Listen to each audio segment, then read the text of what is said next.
Dans un développement majeur, la Chine a récemment mené une série d'exercices militaires à grande échelle en mer de Chine méridionale, ce qui accroît les tensions déjà vives dans l'une des régions maritimes les plus disputées au monde.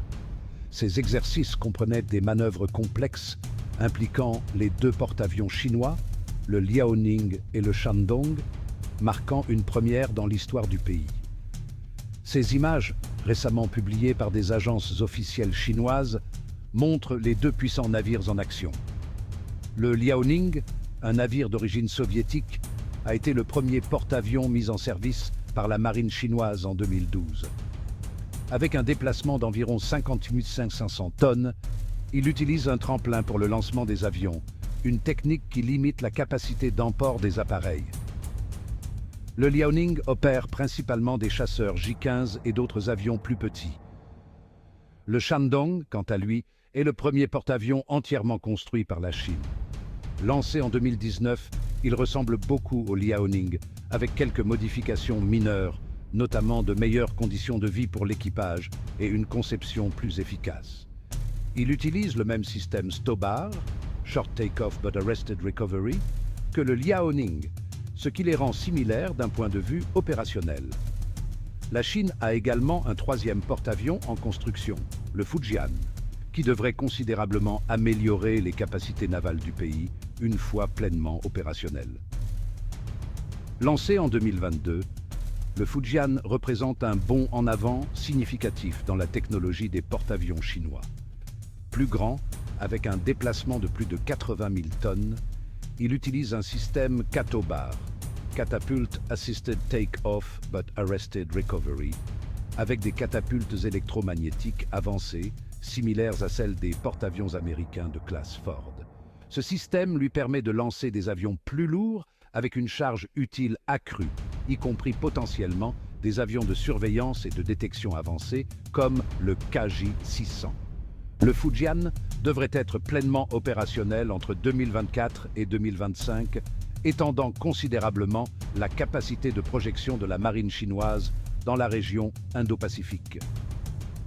Le Fujian marque un tournant vers des capacités navales mondiales, renforçant la position stratégique de la Chine en mer de Chine orientale et en mer de Chine méridionale, et lui permettant d'opérer plus loin de ses côtes. Ces exercices s'inscrivent dans le cadre d'un effort stratégique de la Chine visant à affirmer et à étendre son influence militaire en Asie. Les exercices, qui comprenaient des missions de reconnaissance aérienne, des formations de navires de guerre et le déploiement de sous-marins, visaient à améliorer la préparation au combat et la coordination entre les différentes unités.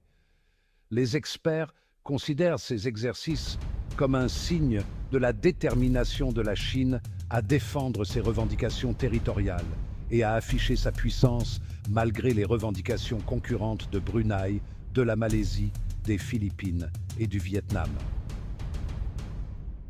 Avant de poursuivre, n'oubliez pas de vous abonner à la chaîne, de liker la vidéo et de la partager avec vos amis.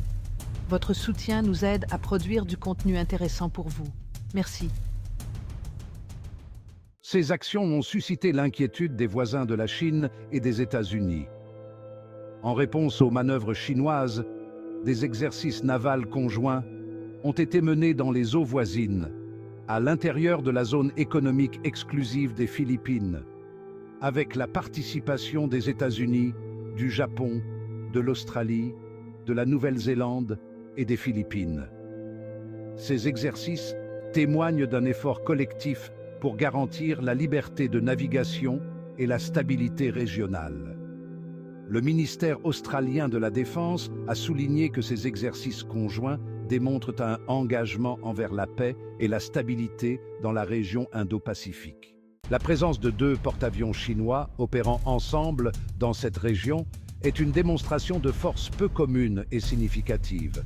Les formations de deux porte-avions représentent un nouveau niveau de complexité opérationnelle pour la marine chinoise, démontrant sa rapide évolution vers une marine d'eau bleue capable de projeter sa puissance loin de ses côtes. À mesure que le Fujian, le troisième et le plus avancé des porte-avions chinois, approchera de sa pleine capacité opérationnelle, La capacité de la Chine à maintenir une projection de puissance à long terme dans la région ne fera que croître. Ces démonstrations de force comportent des risques importants, compte tenu de la nature contestée de la mer de Chine méridionale. Avec l'augmentation des tensions et la fréquence des rencontres rapprochées, le risque d'erreurs de calcul ou de conflits involontaires est de plus en plus élevé. Ces derniers mois, des incidents ont été signalés entre des navires chinois et des navires des gardes-côtes philippins près de points chauds, tels que le récif de Scarborough. Les récents exercices militaires de la Chine mettent en évidence l'évolution rapide de l'équilibre des pouvoirs dans la région Indo-Pacifique. Alors que les activités militaires en mer de Chine méridionale continuent de s'intensifier, le risque de confrontation devient une préoccupation majeure pour toutes les parties prenantes. Qu'en pensez-vous?